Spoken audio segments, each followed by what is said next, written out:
السلام علیکم ورحمۃ اللہ تعالی وبرکاتہ۔ ناظرین کرام،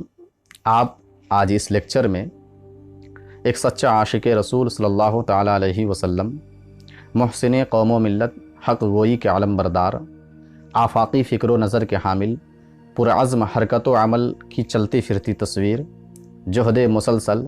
سعی پیہم اور اخلاص و وفا کے پیکر جمیل، علم و حکمت کے بحر بے کراں،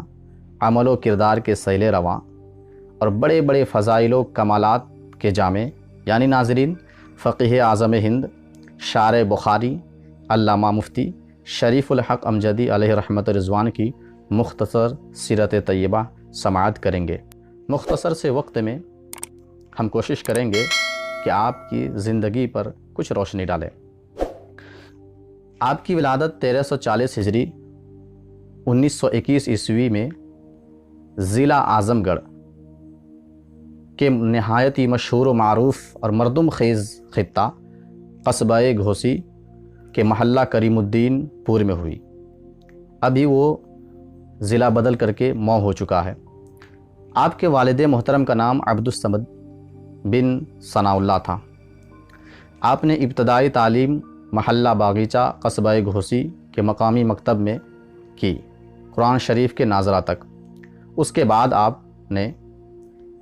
حضور صدر الشریعہ علیہ رحمت و رضوان کے منجلے بھائی حکیم احمد علیہ رحمہ کے پاس گلستاں اور بوستاں پڑھی۔ آپ نے بڑے ہی لگن، بڑے ہی شوق اور دلچسپی کے ساتھ یہ تعلیم حاصل کی۔ اس کے بعد آپ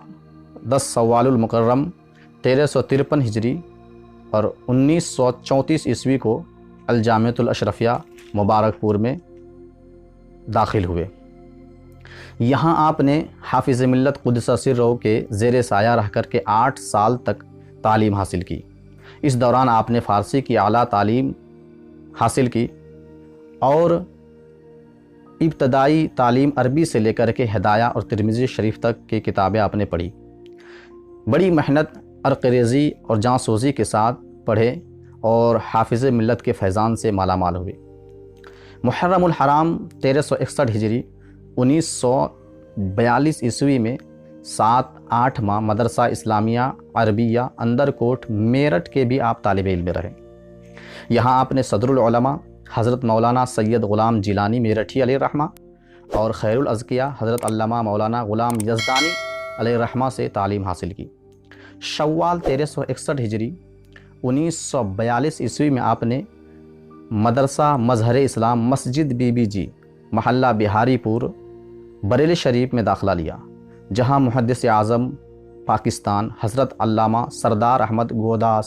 پوری علیہ رحمہ سے آپ نے صحاح ستہ حرفاً پڑھ کر دورہ حدیث کی تکمیل کی اور 15 شعبان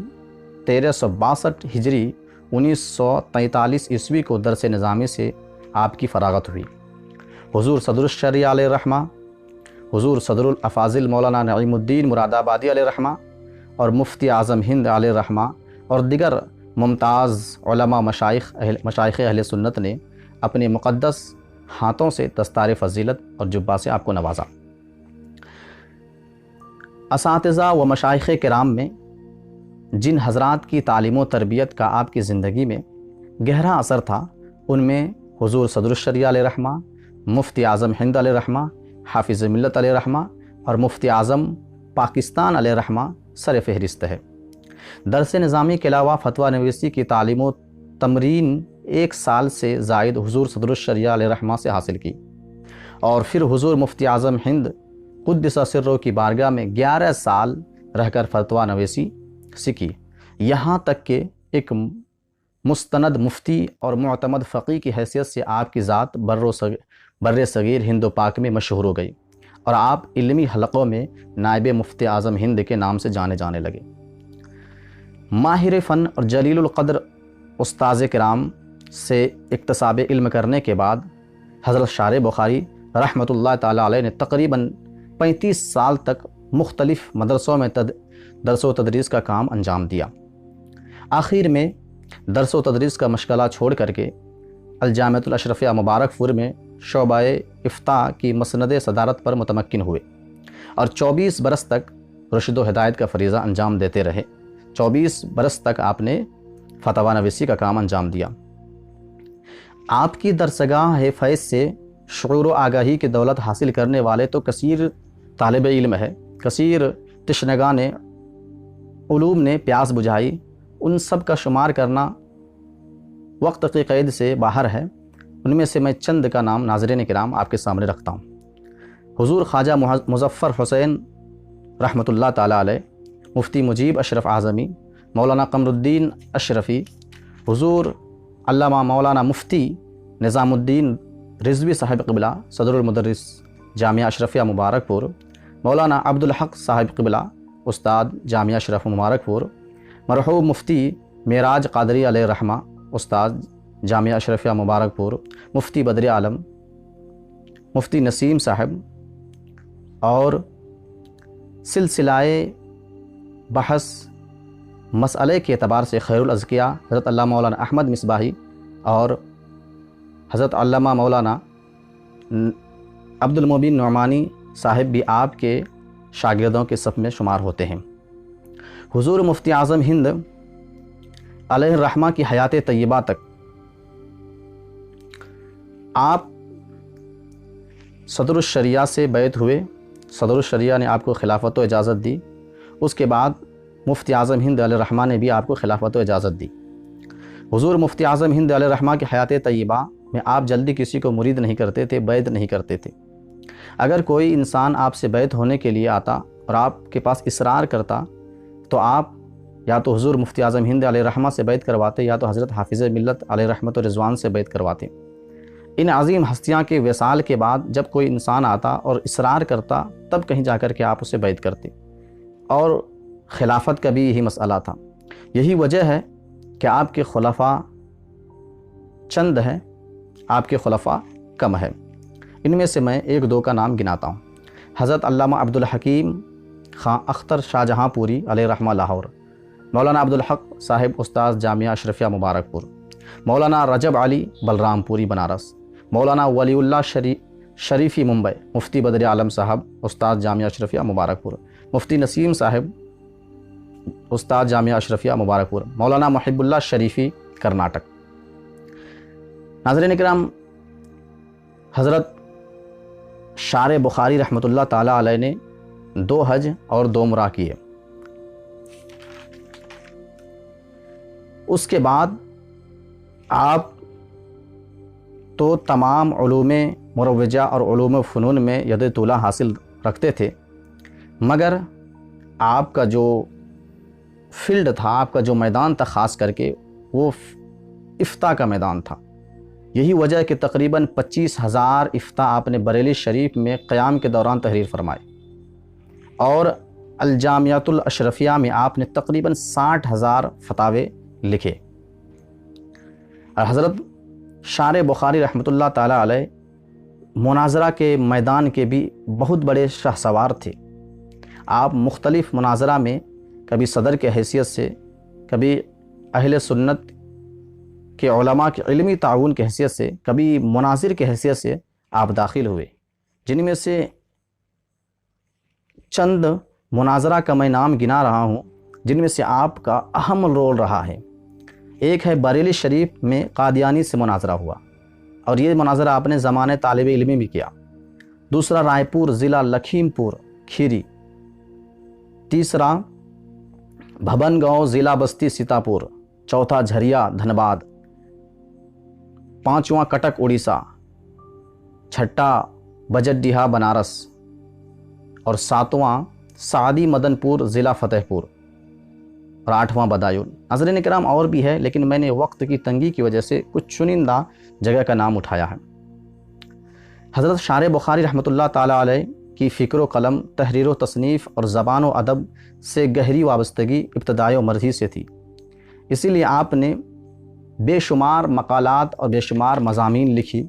اور آپ کے مضامین اور آپ کے مقالات بڑے بڑے اخباروں میں چھاپا گیا۔